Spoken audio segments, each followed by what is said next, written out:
Alegra-se, jovem, na sua mocidade. Seja feliz o seu coração nos dias da sua juventude.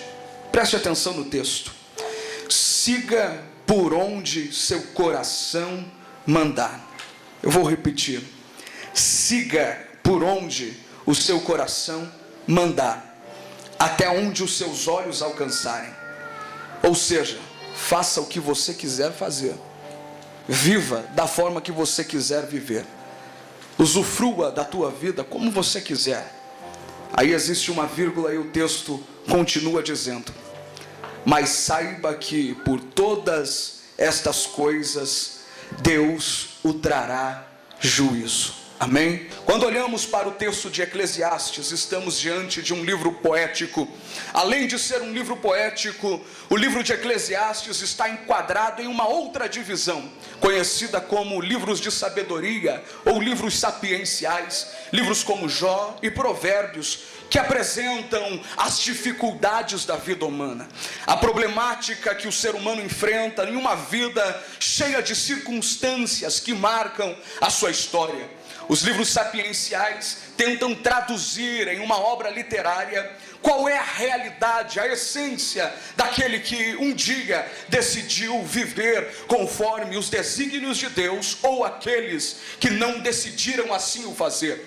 Quando olhamos para o livro de Eclesiastes, sendo um livro de sabedoria, buscando as problemáticas da vida e as soluções para estas problemáticas, é muito fácil entender o porquê Salomão apresenta 4 problemas depois de uma longa jornada de raciocínio. Após pensar como filósofo que era, a estar diante de uma análise do seu contexto social, ele encontra 4 problemáticas que fazem com que a sua mente ferva dentro da sua cabeça, o seu coração palpite mais forte, e ele busca entender um pouco sobre isso e decide registrar estas 4 problemáticas. A primeira indagação que vem à mente de Salomão, quando começa a escrever o seu livro, é uma das indagações que já passou pela tua mente, pela minha mente, ou pelo meu coração. É tentar entender por que a vida é tão injusta. Salomão, olhando para a polaroide do seu tempo, registrado naquilo que ele estava vivendo, ele se preocupava em entender porque o mundo criado por Deus não era regido pela justiça. Em contrapartida, o que dominava era a injustiça.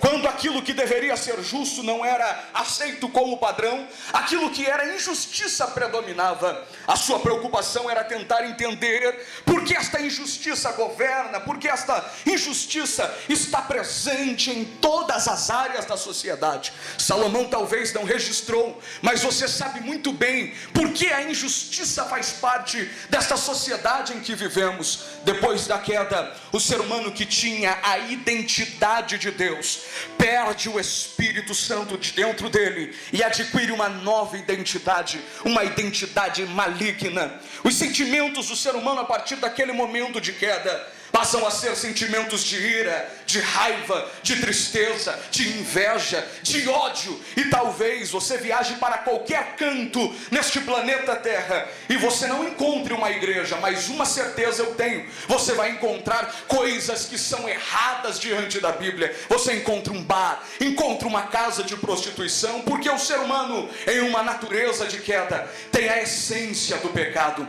A segunda problemática, que depois de um longo raciocínio, depois de pensar, estando ele sob o sol, olhando ele para a sua vida e para a civilização que ele estava inserido, é tentar buscar respostas sobre alguns assuntos que o mundo apresenta, as dificuldades de compreensão, as dificuldades de entender o porquê as coisas funcionam dessa forma, o porquê as coisas andam desse jeito, ou porquê Deus se manifesta em alguns momentos, em outros momentos Deus se cala, porque Deus às vezes apresenta a sua vontade e às vezes ele decide reter a manifestação da sua palavra. Salomão estava tentando entender por que Deus criou-nos e não demonstrou a sua origem. Quem nunca passou por isso? Quem nunca pensou antes de dormir, quando deitou na sua cama, por que Deus não mostra a origem da sua criação?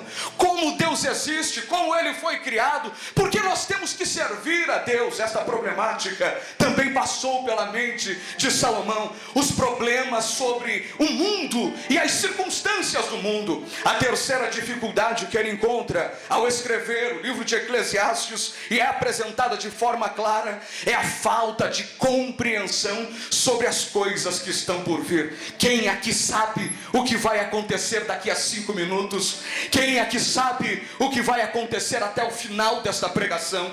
Nós não sabemos o que vai acontecer, e o meu corpo já está começando a arrepiar, porque eu sinto a presença de Deus e posso profetizar o que vai acontecer daqui a 5, a 10, a 15 minutos. Talvez você vai sentir a glória de Deus tomando conta da tua alma, a ponto da tua alma se derramar diante do altar do Eterno, e o teu corpo não ser controlado pela sua mente, mas por suas emoções, e você liberar aquilo que está dentro do teu coração, levantando as mãos e dizendo: Deus, eu te amo porque tu me escolheu. Daqui a 5, a 10, 15 minutos, quem não é batizado com o Espírito Santo poderá ser tocado pela glória do eleito e poderá sair daqui falando em novas línguas. Eu posso profetizar, eu posso acreditar que Deus vai fazer o que você nunca viu na tua história, porque Ele é fiel para cumprir a sua palavra. Porém, olhar para o meu futuro e deduzir o que acontecerá não faz parte das nossas qualidades. A gente faz planejamentos, projetos, traçamos estratégias. Dia 1º de janeiro, à meia-noite, a maioria dos senhores e das senhoras estavam de joelhos dobrados dizendo: Deus, o ano de 2016 eu vou ler a Bíblia Sagrada inteira, vou participar de todos os cultos. Você faz projeto. Eu vou investir no meu ministério, Bruno, eu vou acreditar mais. Porém, nós só fazemos os projetos, nós não sabemos o que vai acontecer com a gente quando a gente sair desta igreja. A quarta problemática que Salomão apresenta no seu texto é tentar buscar respostas para a obscuridade da temática chamada morte. Muitas pessoas não sabem o que acontece quando os 5 sentidos param de funcionar, quando você não mais reage, interage, quando você não mais age com este mundo, quando você não tem mais o poder de fala, de visão, de audição, de tato ou de paladar, ou seja, quando a tua ligação com este mundo se finda. O que vai ser da tua vida? O que vai acontecer? Salomão se encontra com esta problemática, e ele apresenta isto no seu texto, porque ele buscava entender o que acontece depois da morte. Esse desespero do ser humano marca a humanidade há anos, e é por isso que surgem seitas, pensamentos, ideias filosóficas dizendo, pastor Moisés, que depois da morte nós estamos em outro plano, e talvez neste outro plano seremos reencarnados para uma nova vida, para que cumpramos as nossas etapas a fim de evoluirmos até sermos um ser iluminado, como Jesus foi, alcançando o ápice da reencarnação. Outros preferem acreditar que depois da morte acabou ali, não tem mais expectativa nenhuma, porque decidem fugir da responsabilidade que é em acreditar que existe um Deus que exercerá um juízo após a morte. É mais fácil acreditar que acabou aqui, porque eu posso viver a vida do jeito que eu quero e não vai ter ninguém para me julgar depois disso. E assim surgem ideias, pensamentos, tentando tirar do homem a capacidade de compreensão. Salomão apresenta estas dificuldades e estas problemáticas que levam alguns teólogos a apontarem o livro de Eclesiastes como o livro do homem ao sol, que para pensar, que para filosofar. Aqui eu abro um parênteses e já fecho te dando o primeiro conselho. A pós-modernidade marcada pelo espírito do anticristo, que está preparando o palco para a manifestação do iníquo, está buscando incutir na mente da nossa geração a manipulação para bloquear a capacidade de raciocínio. O espírito do anticristo tem tentado roubar o intelecto da nossa geração, porque sem raciocinar, sem pensar, nós não conseguiremos ver o que é melhor e o que é ruim, o que é certo e o que é errado. E para isso surgem diversos entretenimentos para roubar da nossa juventude a capacidade de pensar. É por isso que nós andamos às ruas e vemos pessoas com a cabeça baixa, mergulhada em um nível tão grande de alienação do mundo, simplesmente com um contato direto com a internet. Outros que passam dias jogando videogame dentro do seu quarto. Outros que passam horas assistindo séries, filmes e não param para pensar, não param para raciocinar, não param para entender. E é por isso que esta geração está tão desequilibrada, e tudo que parece ser bom para uma pessoa ou para a maioria leva todos aqueles outros que estão ao redor, porque ninguém para ver o que é melhor, o que é errado, o que é certo. Simplesmente vai. E talvez você pergunte: por que você vai cheirar esta carreira de cocaína? Não sei, a maioria está cheirando. Não consegue parar para pensar. E é isto que Satanás tem feito, tentando alienar. Porém, o livro de Eclesiastes não é simplesmente o livro de alguém que está pensando. O livro de Eclesiastes é o livro de alguém que estava recebendo a inspiração por Deus para falar com a geração que estava alienada. Salomão, quando ele começa a escrever, ele simplesmente é tocado pela necessidade de encontrar respostas para a sociedade que ele vivia. Aqui mais uma vez, abro outro parênteses para te fazer entender. O cristianismo que não tem respostas para a sociedade é um cristianismo falido. O cristianismo que não tem uma palavra de orientação para esta juventude desesperada em busca de prazer é um cristianismo de mãos amarradas. É um cristianismo onde as pessoas saem do mundo, pulam dentro da igreja para ver se encontram alguma coisa que preenche a sua alma, e muitas vezes vão embora dos cultos sem nada satisfazendo o seu espírito, porque é um cristianismo amarrado.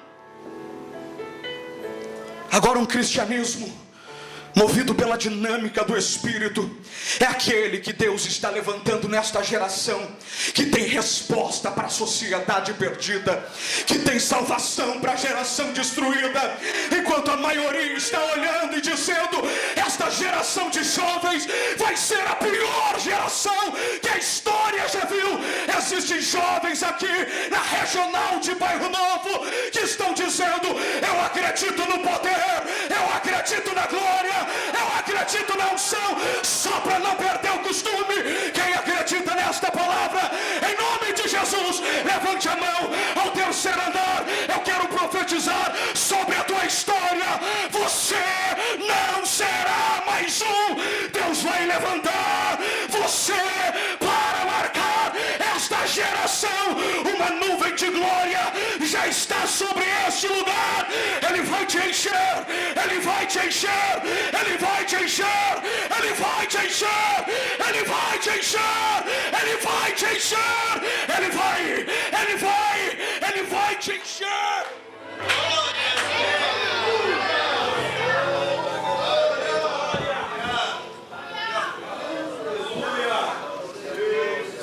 O livro de Eclesiastes significa o livro do pregador.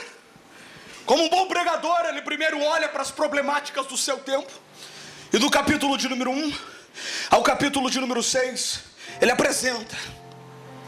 A partir do capítulo de número 7, ele começa a fazer uma outra análise aplicativa. Ele começa a apresentar as soluções para os problemas. E do capítulo de número 7 até o capítulo de número 11, aonde lemos, ele apresenta uma série de discursos instrutivos de orientação. Ele apresenta uma série de orientações que trazerão ou trariam e ainda trazem uma condição de vida melhor. Depois de muito pensar e muito ser inspirado por Deus, porque Deus só inspira aqueles que um dia param para ouvir a sua voz. Ele escreve o capítulo de número 11. Porém, quando ele começa a apresentar o capítulo de número 11, a sua ideia é falar sobre a otimização, a vantagem, a certeza de semear, independente das circunstâncias. Ele mostra para os seus leitores que aquele que olha o tempo nunca semeia, e aquele que acredita e semeia, depois de muito tempo, ele encontra aquilo que ele semeou. O que ele estava dizendo é: independente do momento em que você está vivendo, acredite que vale a pena semear, acredite que vale a pena escrever, acredite que vale a pena falar, acredite que vale a pena cantar, independente do momento ou das circunstâncias. Você precisa acreditar que quem olha para o vento nunca vai semear, porque não vai encontrar qualidades suficientes para crer que aquilo que foi semeado será colhido um dia.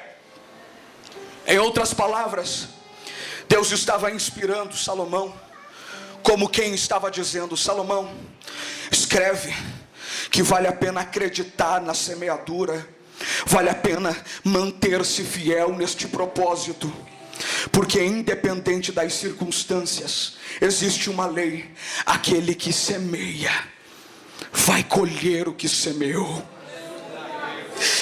Senhor estava dizendo a Salomão: Salomão, escreva isto, porque no dia 25 de janeiro, no segundo dia do Congresso Geral da UMATSE, comemorando o seu 51º aniversário, eu vou usar o presbítero André Santos para profetizar para a minha igreja que vale a pena acreditar, que vale a pena investir, que vale a pena mergulhar, que vale a pena se envolver.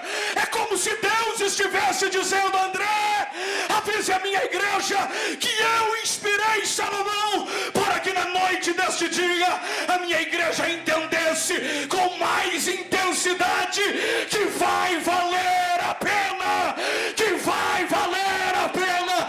Ei, deixa eu profetizar para você, quem acredita ainda, deixa eu te profetizar que vai valer a pena. Cada lágrima vai valer a pena, cada renúncia vai valer a pena, cada abrir de mãos vai valer a pena, cada tempo de joelho vai abaixar e valer a pena. Acredita, não joga tudo pro alto, não abre as mãos, não abaixa a guarda.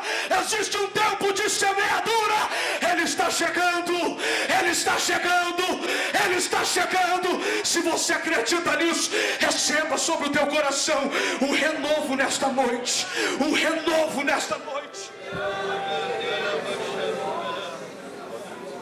Só que a temática do livro dele, o clímax, o ponto culminante da sua escrita, está em um versículo que poderia mudar o nome de Eclesiastes para vaidade.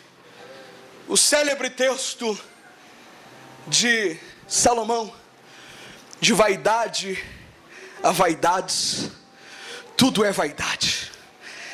Este texto que foi usado muito para instruir a nossa geração, quando uma jovem chegava para o líder da sua mocidade e dizia: por que eu não posso passar um batom, uma maquiagem? O líder dizia: porque é vaidade.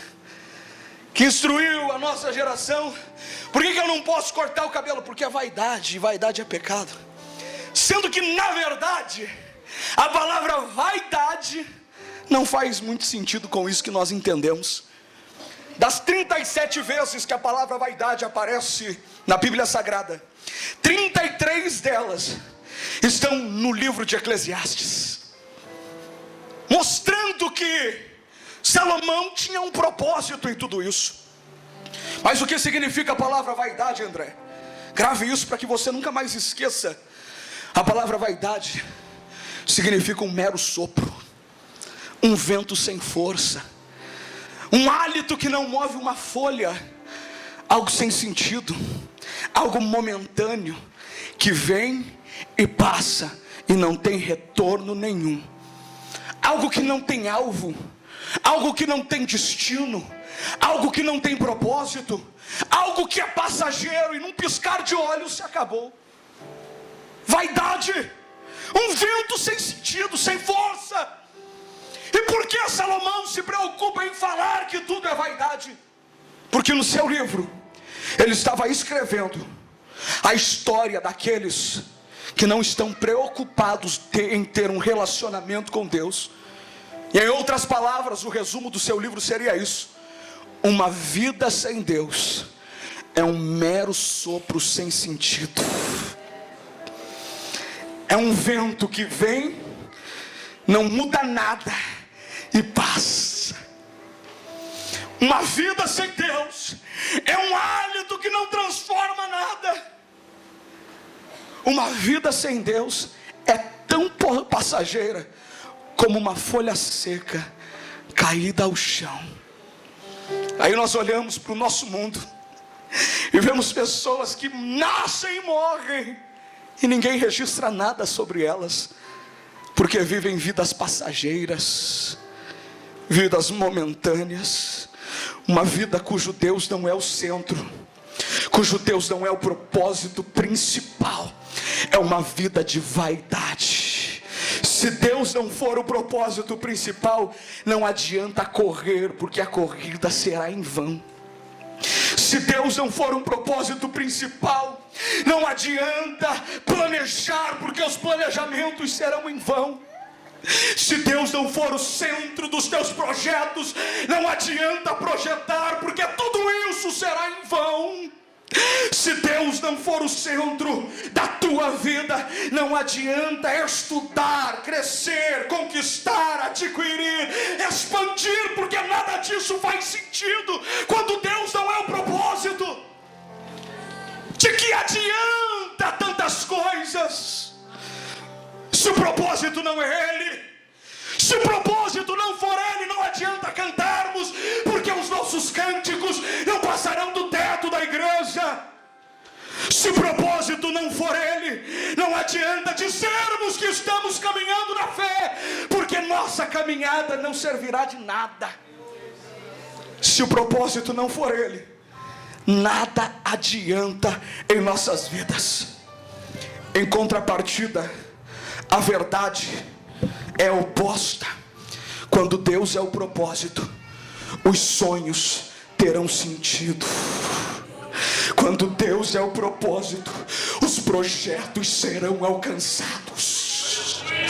Quando Deus é o propósito, as metas serão atingidas, e muito mais do que planejadas, porque existe um texto que diz: assim como os céus são bem mais altos do que a terra, são os meus pensamentos, os meus sonhos, diz o Senhor. Quando eu for o propósito, as tuas metas ficarão de lado e as minhas metas te alcançarão.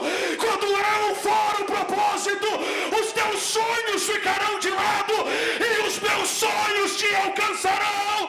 Quando eu for o propósito, a minha glória te alcançará, a minha unção te alcançará, o meu poder te alcançará. Quando Ele for o propósito, só quem acredita, levante as mãos. Quando Ele for o propósito, Ele será o teu guia, Ele será o socorro bem presente na hora da angústia, Ele será a tua fortaleza, Ele será o socorro bem presente, Ele será aquele que te guarda, que te sustenta, que te levanta, que te unge, capacita, te renova, leva onde quer, do jeito que quer, na hora que quer. É por Ele, para Ele, é por Ele, para Ele, é por Ele, para Ele.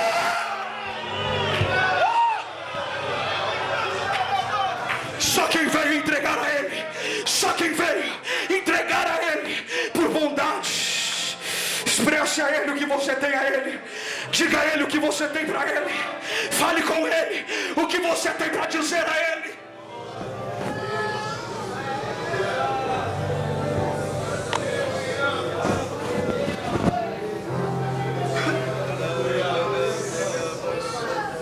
preciso encerrar. Quando ele chega no versículo de número 9, se Salomão fosse o pregador, nesta noite, presbítero Marcelo, o conselho dele seria mais ou menos assim: jovem, na boa, viva do jeito que você quiser viver. Na moral, haja desse jeito se você quiser agir. O que os teus olhos acharem que é bom, vai lá e faz. Aquilo que está dentro do teu coração e você morre de vontade de fazer e às vezes não faz porque os outros estão olhando, para de ser bobo, faça. Presbítero Marcos, seria o conselho dele. Os teus olhos estão te direcionando para lá, vai.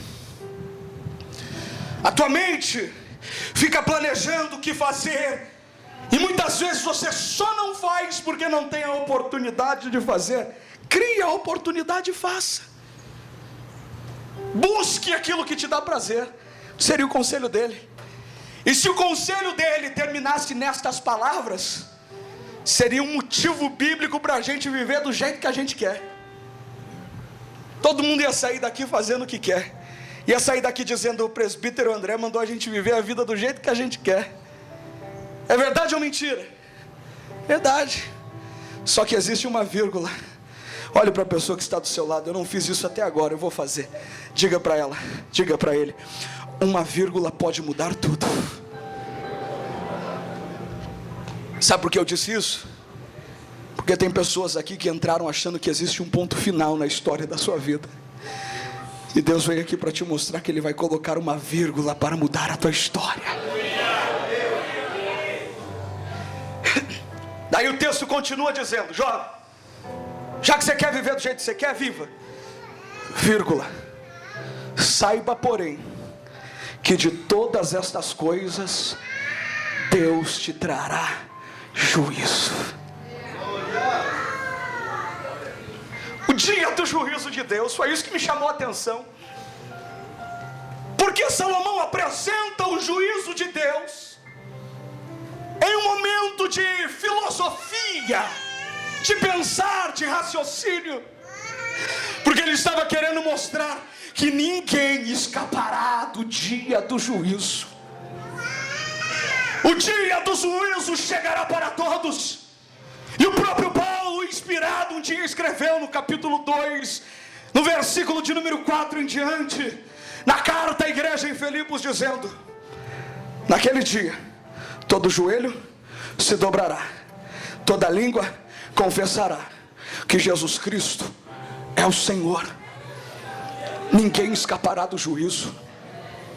Ninguém terá como fugir do juízo. Ninguém conseguirá escapar do juízo. Segundo, no dia do juízo, toda boca se calará. Ninguém terá direito de contraditório e ampla defesa.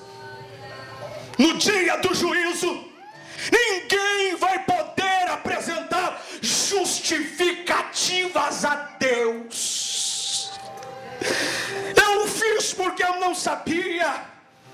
Eu fiz porque eu achei que o juízo não chegaria. Eu fiz porque ninguém me falou. No dia do juízo, o Senhor apresentará a história de cada um que estiver lá e mostrará: eu te dei oportunidades e você não ouviu. No dia do juízo, é um dia que Deus vai desabafar a sua ira.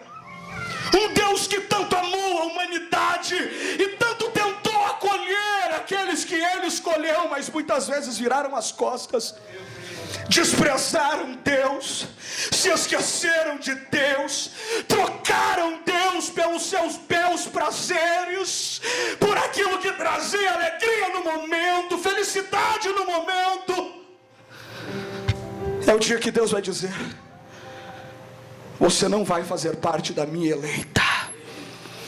O dia do juízo acontecerá de duas formas.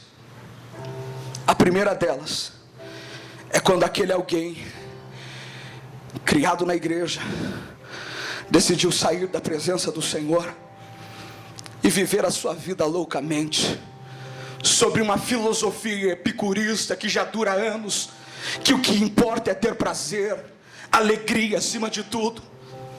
Em um dia comum, saiu da sua casa e a sua vida foi ceifada por uma fatalidade. E ele achou que ele não morreria naquele dia. Eu sou policial militar, estamos trabalhando num pelotão de Rotan junto com meu amigo Magno. Só esta semana nós tivemos 4 policiais militares que morreram. Destes 4 policiais militares que morreram assassinados, 2 deles eram desviados da igreja. Um deles, nós estivemos no velório no Vila Americana, se não me falha a memória, na quarta-feira. Criado na igreja, tinha um conjunto de normas na mente, entendia a realidade sobre a palavra de Deus, só que foi tirado por força maior, por falta de firmeza, por dificuldades da vida. Faltou às vezes alguém para segurar e dizer: você não sai da presença de Deus, porque eu estou contigo e não vou deixar você sair. E quem está lá fora pensa o seguinte: nunca vou morrer, a não ser quando chega aos 70, 80 anos de idade, que já começa a se trabalhar sobre isso. Jovem que nem a gente, capaz que a gente pensa em morrer. Quem aqui pensa em morrer amanhã? Ninguém. Caiu o CD, vocês acharam que era alguma coisa já, né? Só porque eu estou falando de morte. Ninguém pensa em morrer. Só que numa fatalidade da vida, um destes policiais saiu, foi alvejado por disparos de arma de fogo. Naquele dia começou o juízo para ele. Como assim, André? O escritor aos Hebreus escreveu dizendo: está ordenado ao homem morrer uma só vez, vindo em seguida o juízo.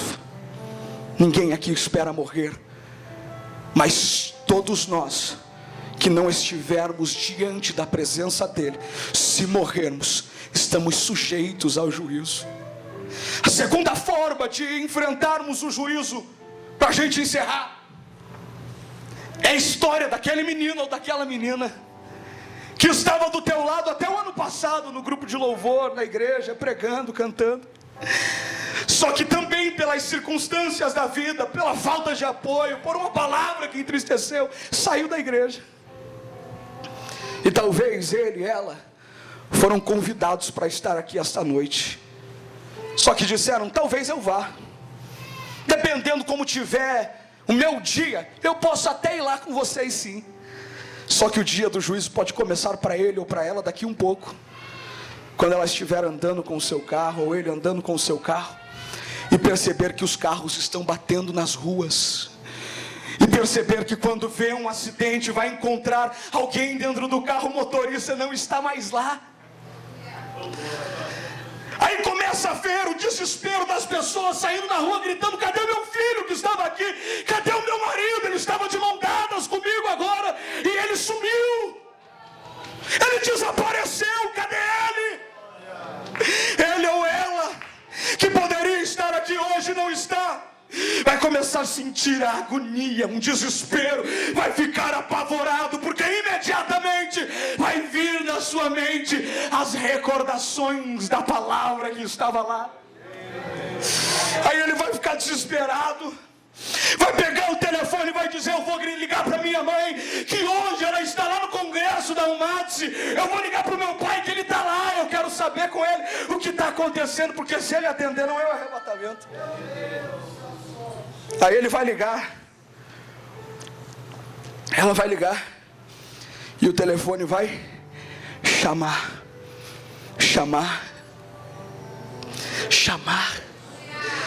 e ninguém vai atender. Ele vai pegar o carro, ela vai pegar o carro e vai dizer: eu vou lá na igreja, porque eu preciso ver se eles estão lá adorando.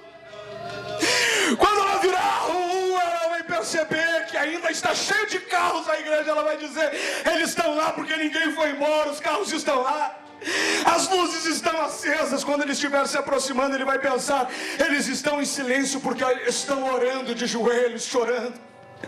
Aí quando chegar na porta da igreja, não vai encontrar ninguém aqui.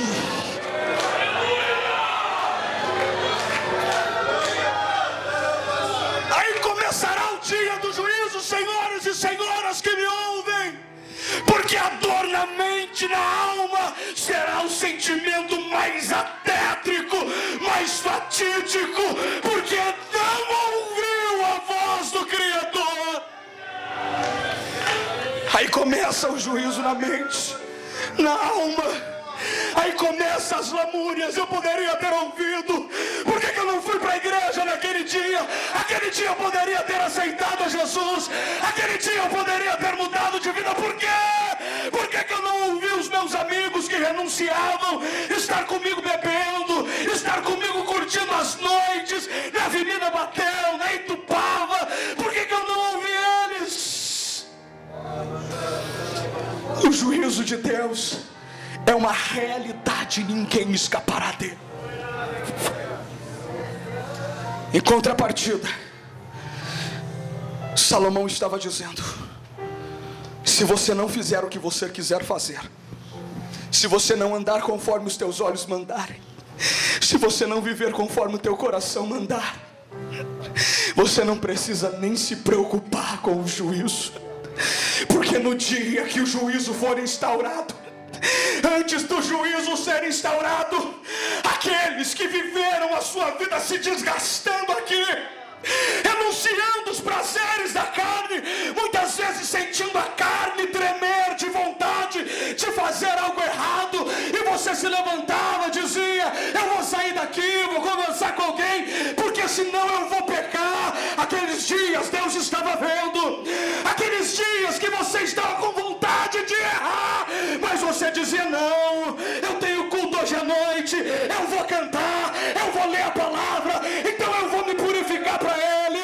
Aqueles dias que você disse: eu não preciso aceitar o teu convite, meu amigo, para te mostrar que eu sou homem, eu não preciso trair a minha mulher, eu não preciso negligenciar a minha família. Aqueles dias que os outros estavam rindo e você estava chorando, que os outros estavam curtindo e você estava dizendo: Deus, eu faço porque te amo, eu faço porque eu quero mais de ti, eu faço porque eu quero a tua presença, eu faço porque eu quero a tua glória, eu faço porque eu quero te sentir.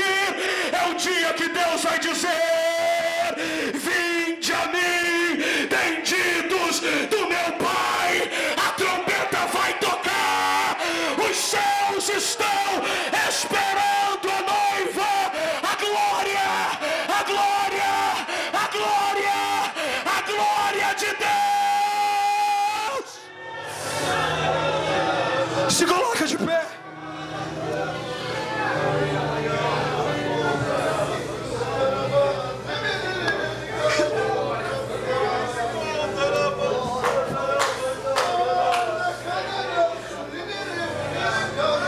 Não existe alegria que pode substituir o encontro do noivo com a noiva. Nenhuma aflição do mundo, nenhuma aflição da terra, nenhuma aflição que enfrentamos, nenhuma crise existencial, nenhuma problemática de opinião, nenhuma pode superar o dia que Jesus vai olhar pra gente e dizer: fostes fiel no pouco, meu filho, eu te colocarei sobre o muito, as mansões estão preparadas. Eu preciso aqui orar. Tem gente vindo, vem, tem gente que disse com o seu espírito: eu só vou esperar alguém lá na frente, porque eu preciso mudar de vida. Vem, corre, corre, corre, daqui, tá vindo, vem, Deus vai encher, Deus vai encher, Deus vai encher a casa, Deus vai encher a casa. Vem que eu te espero, vem que eu te espero. Corre aqui na frente, sai do teu lugar, corre aqui na frente, da galeria, você que quer, desce aqui, vem receber a glória, vem receber a presença, vem receber a unção. Sempre amém.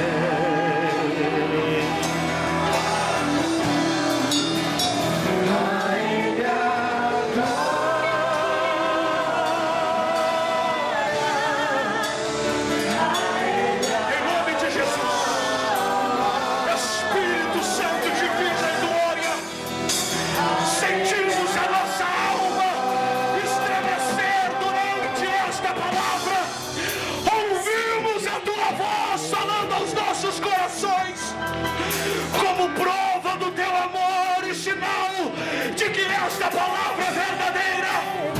Neste momento eu te peço, derrama, derrama, derrama, derrama a unção da tua glória agora.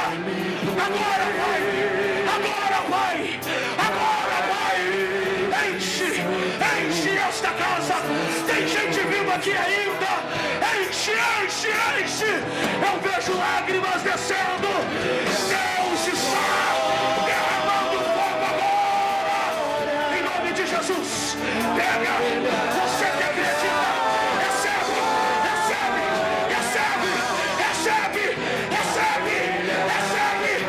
Jesus acabou de batizar o primeiro. Quem quer?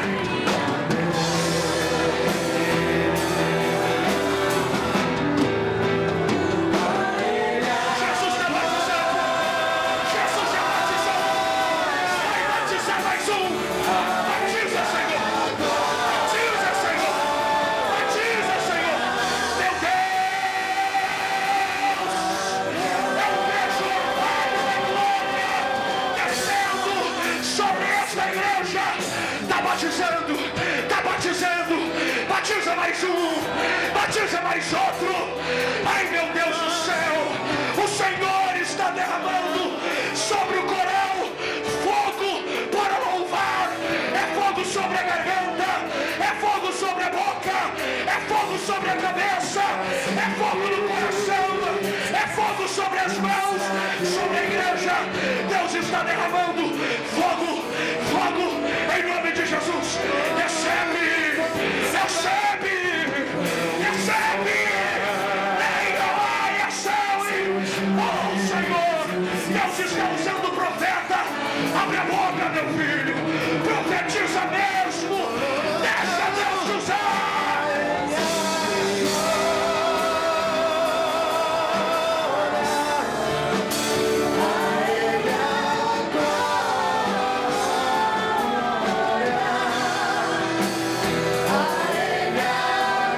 Jesus está batizando, batizando. Em nome de Jesus. Recebe o batismo do Espírito agora. Recebe o batismo do Espírito agora. E recebe o batismo do Espírito agora.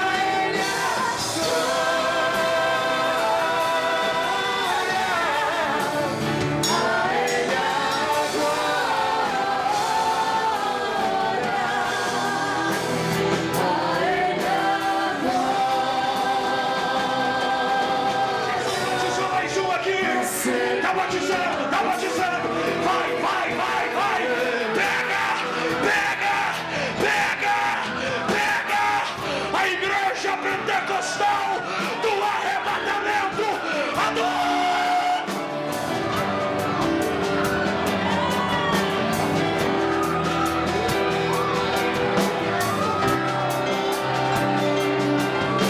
Batiza Jesus.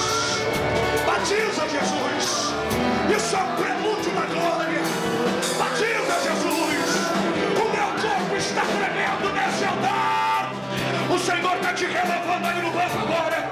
Seja renovado. Seja renovada. Seja renovado. Recebe o renovo do Senhor. Uma onda de glória. Recebe, recebe, recebe, recebe. Quem pode adorar? Quem pode adorar? Adora, adora.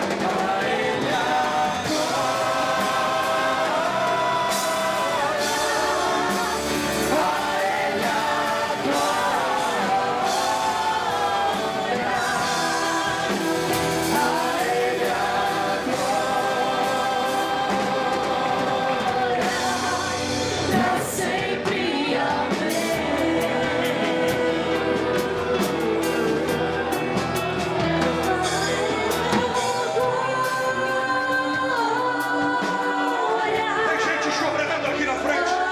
Mais um batizado. Tem criança batizada com o Espírito Santo aqui. Quem achou que a igreja evangélica, a Assembleia de Deus, estava morta, filma isso. Estamos cheios da glória. Cheio da glória. Tem criança sendo batizada aqui. Vem com aquele que brilha. brilha mais que a luz do sol, dissipando as trevas, destruindo o mal. A sua face é um refletor de glória, o céu derrama glória, porque a igreja vem.